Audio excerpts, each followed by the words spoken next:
Hey everyone, this is John. This is Hector. And Season 2 of Comic Defenders continues now with Chapter 5 of The Watchmen.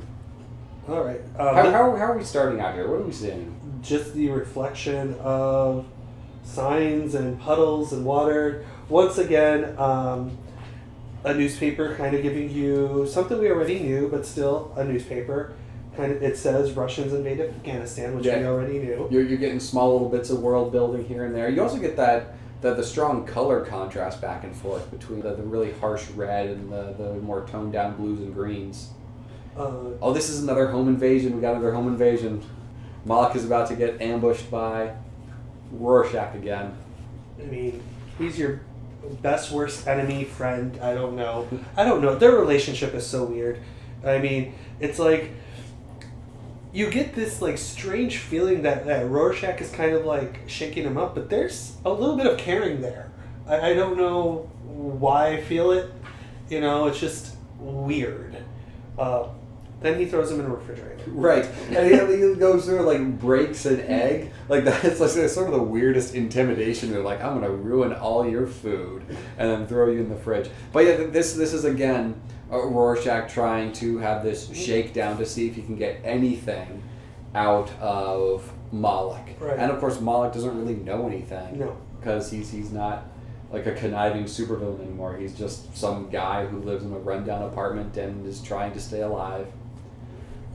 So we do get a little bit of information or a little bit of exposition from those police detectives we saw in issue 1. We haven't really seen them in a while. Yeah. But again, this is something that doesn't really come up in the film. I'm going to make that comparison again because it's not really crucial to pushing the narrative forward. It's just kind of giving perspective. Yeah. This is giving us, once again, a worldview. We find out that these two detectives are now investigating another murder, and this ends up being a murder. A father kills his 2 children and himself because of the nuclear war that could happen between U.S. and Russia now that Dr. Manhattan has gone. Right. So people are starting to take the easy way out. Yeah, so it's kind of building this up too. You get more, after that, more pages or more panels of Curse of the Black Freighter. And I ranted a little bit on a previous show that, this kind of served as more of a distraction. I think this one was probably the least distracting of all of the Black Freighter ones because you do have that tension building and seeing this guy pulling the corpses of his dead crewmates out of the sand and building a raft out of them was not really distracting. And I think it helps that throughout the first several pages of this, you don't really get many of your hero characters, any of the characters you're following, to sort of break up the momentum. Right. But after you get the guy building rafts out of corpses, you then get back to Dan Dryberg and Lori meeting up again. Which is, it's just another casual meeting. Yeah. Pretty much hey. Rorschach stalking them, of course. Yeah. He's a bit of a creep, in case you weren't able to tell. They're meeting because she doesn't have a place to go now. Right. The government kicked her out. Yeah, she needs a place to live. And, it's one of those scenes where, she's telling him about her living situation, not because she really wants a place to live, but she might kind of want a place to live. But it's one of those interactions where he brings up, I gotta find a hotel or something to stay in. Well, it's not really what you want out of this conversation. You want a friend that you're able to lean on. Right. And you want him to say, no, you should just come stay with me. And luckily for her, that's exactly what he wants to. Biggest piece of action that happens in this is there's an attempted assassination on Adrian V. Ozymandias. Yes. We find, he's in his high-rise, because, he probably owns a building. Yeah. Somebody draws a gun on him, gonna shoot him, and he ends up saving himself because his assistant's gone. Yeah, the assistant sort of buys the farm there. Yeah. You kind of get to see, this guy might have some sort of, enhanced human abilities here. Right. He moves extremely quickly. Yes, it's like split seconds. He sees the guy and boom, the guy's down. And again, you have like a different panel layout to sort of convey this action that's going on, a much more like energetic. And I think this might be the first time you sort of have like a panel split between 2 pages there, because you have like this sort of, I don't know what you would refer to that as, but like right down the center of where the pages split, it's actually one image that's being shown. Right. The dude who attempts the assassination, he doesn't achieve his ultimate goal. And what you see happen is you see Ozymandias say that he's got like a cyanide pill in his mouth, or he's about to kill himself, and trying to reach in there to get it out, but is unsuccessful in keeping him from ingesting this suicide pill. So, and now that kind of like convinces even Rorschach down the road that now wait a second. Yeah, this is his like second big piece of evidence that someone's after all of that. Yeah. We'll get more into that in the later chapters. But we get back into the comic book story again. Yeah, the freighter. Pretty heavily involved in this particular issue, as is the newsstand guy. Which is understandable. It's sort of like a tensions mounting issue. What's really cool about this issue too is that we're getting a lot of first-person perspective from Rorschach in this. Yeah, and you kind of see that he doesn't spend his entire time as Rorschach. He has some sort of other identity that he uses to maneuver the city, and he keeps like at least one costume stashed among like trash cans and shit. One thing that you kind of figure out is that he believes Rorschach is him. That is his identity. Yeah. Anytime he takes off the mask is when he's wearing a mask.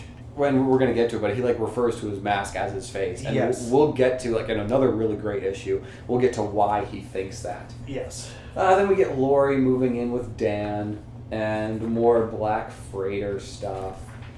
This issue, like some of this to me, I don't know how your perspective on this is, but a lot of this feels like filler.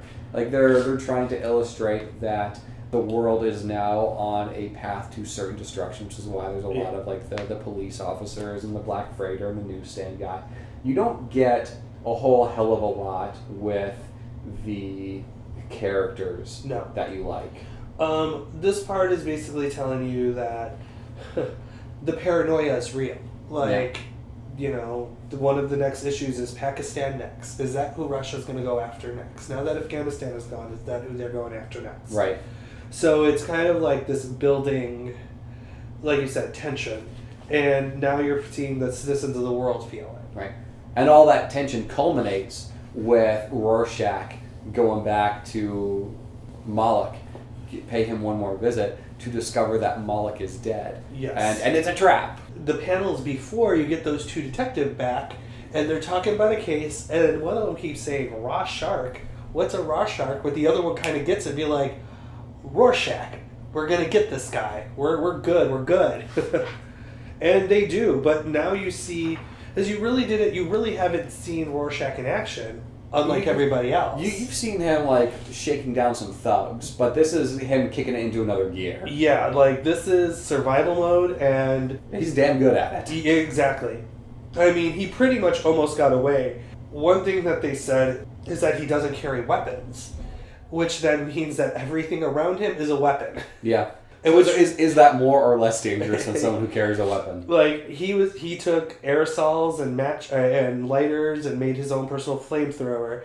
He found chemicals to throw in their eyes to blind them. He uses something to spear one of them in the chest, but only shallow enough for it to hurt, but not deep enough to kill. Right. His goal is not to murder people here. He doesn't care if they get severely hurt, though. Yeah. Like whatever it's going to take, sort of killing, that's going to allow him to get away. It does seem like he's going to get away. He jumps out a window, but of course there are tons of people waiting for him. Yeah. And this is where we get that line where they unmask him and he's screaming for them to give him back his face. Yes. And where you realize that, it's 2 different people.